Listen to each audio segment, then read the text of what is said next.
Londres, 1586.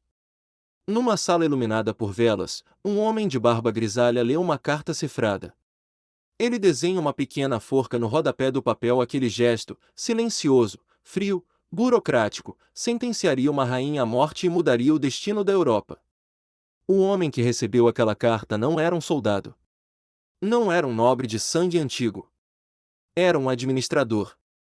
E ao longo de 40 anos, ele construiu a primeira máquina de espionagem moderna da história.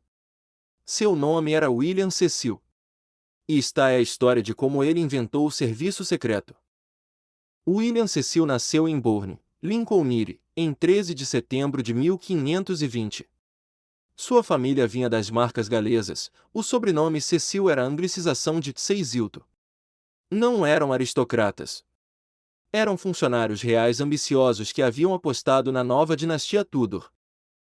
Aos 14 anos, Cecil entrou em Cambridge. Lá, mergulhou no humanismo radical de John Locke e Roger Ascham. Aprendeu grego, latim e, mais importante, aprendeu a pensar como um homem de Estado renascentista, friamente, estrategicamente, em termos de séculos, não de meses. Casou-se 2 vezes. O segundo casamento, com Mildred Cooke, inseriu-o no círculo protestante mais influente da Inglaterra. Quando Eduardo VI subiu ao trono, Cecil já era secretário aos 29 anos. Sobreviveu à queda de Somerset. Sobreviveu à ascensão de Northumberland. Sobreviveu até ao reinado católico de Maria I, fingindo conformidade religiosa. Quando Elizabeth Tudor finalmente foi coroada em 1558, ela sabia exatamente quem queria ao seu lado. Elizabeth tinha 25 anos e nenhuma experiência de governo. Sua primeira decisão como rainha foi tornar William Cecil seu secretário principal. Ela o chamava de seu spirit, seu espírito. Por 40 anos, ele seria sua sombra. Como observou o historiador A. F. Pollard, de 1558 por 40 anos, a biografia de Cecil é quase indistinguível da de Elizabeth e da história da Inglaterra. Mas a Inglaterra de Cecil estava cercada. O Papa Pio V excomungou Elizabeth em 1570, efetivamente declarando que matá-la não seria pecado. Espanha, França, Roma, todos os monarcas católicos da Europa queriam aquela rainha protestante morta. E havia uma alternativa pronta: Maria, rainha dos escoceses, prisioneira no solo inglês desde 1568. Cecil percebeu algo que ninguém antes dele havia compreendido. Num mundo onde inimigos podiam estar em qualquer lugar, a sobrevivência do Estado dependia de uma única coisa: informação prévia. Cecil construiu, do zero, algo que a Europa nunca tinha visto: uma rede permanente de inteligência estatal. Não era um espião. Era o estrategista.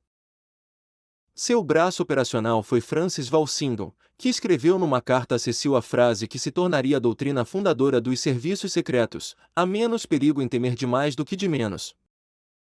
A rede tinha tentáculos em Paris, Madrid, Roma, Antuérpia, Edimburgo, e até Constantinopla e o norte da África.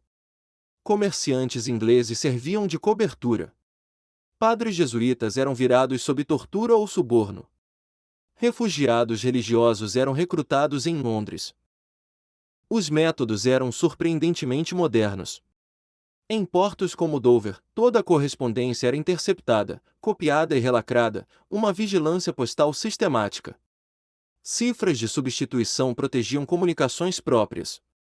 Tintas invisíveis feitas de suco de limão revelavam-se sobre velas. E havia os profissionais. Thomas Phillips, o gênio criptógrafo, capaz de quebrar qualquer código europeu. Gilbert Gifford, o padre duplo. Robert Polley, o agente sombrio.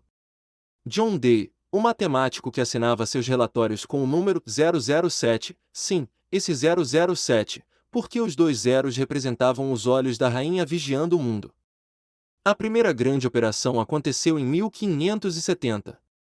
John Story, católico inglês exilado nos Países Baixos espanhóis, conspirava contra Elizabeth. Cecil ordenou seu sequestro. Seus agentes atraíram Story a inspecionar um navio, fecharam o porão, e o trouxeram para Londres acorrentado. Foi a primeira rendição extraordinária da história moderna. Em 1571, a rede desbaratou o complô de Ridolfi, uma conspiração ítalo-espanhola para invadir a Inglaterra. O Duque de Norfolk foi decapitado. Em 1583, foi a vez de Throckmorton, primo da própria rainha, descoberto reunindo-se com excessiva frequência com o embaixador espanhol. Vigilância de embaixadas, outra invenção elisabetana que jamais saiu de moda. Mas a obra-prima da rede foi o complô de Babington, em 1586. Maria Stuart estava prisioneira em Chartley sob vigilância rigorosa. Cecil e Walsingham fizeram algo genial e profundamente cínico. Forneceram a ela um canal secreto de comunicação que parecia seguro, mas que eles controlavam inteiramente. Um cervejeiro local foi recrutado. As cartas eram colocadas em uma cápsula impermeável dentro do rolho dos barris de cerveja entregues no castelo. Maria escrevia, achando estar protegida. Felipes, instalado nas dependências, decifrava cada mensagem em horas. Quando Anthony Babington escreveu propondo o assassinato de Elizabeth, Maria respondeu. Aprovou o plano. Pediu execução rápida. Felipes leu a resposta, desenhou uma pequena forca no rodapé da carta e enviou-a a Walsingham. Antes de despachar a original ao destinatário, ele falsificou um pós-escrito pedindo os nomes dos conspiradores, fabricando ainda mais provas. Maria foi julgada em Fotheringhay. Cecil apresentou as cartas. Em fevereiro de 1587, ela foi decapitada. Pela primeira vez na história documentada, um Estado não apenas detectou uma conspiração, ele a cultivou para produzir as provas de que precisava. A visão estratégica de Cecil era clara: criar ilhas britânicas protestantes e unidas, protegidas por uma marinha dominante. Em 1588, quando a armada espanhola de Filipe II finalmente atacou, foram os preparativos financeiros, diplomáticos e navais montados por Cecil que permitiram a vitória inglesa. Ele havia derrotado a Espanha antes mesmo da batalha, porque havia decifrado cada uma de suas intenções por anos. Cecil morreu em agosto de 1598, alimentado por sua própria rainha com uma colher. Foi sepultado em Stamford, num túmulo de cavaleiro medieval, uma ironia para um homem cuja arma foi sempre a tinta, nunca a espada. Mas seu verdadeiro monumento não está em mármore. Está em cada agência de inteligência do mundo moderno. A CIA, o MI6, o Mossad, todas operam segundo princípios que William Cecil inventou: vigilância sistemática, agentes duplos, criptografia profissional, fabricação estratégica de evidências. Cecil ensinou ao mundo uma lição perturbadora, que a sobrevivência dos estados depende menos de exércitos do que de olhos que nunca dormem. E em algum lugar, ainda hoje, alguém está desenhando uma forca silenciosa no rodapé de uma carta interceptada.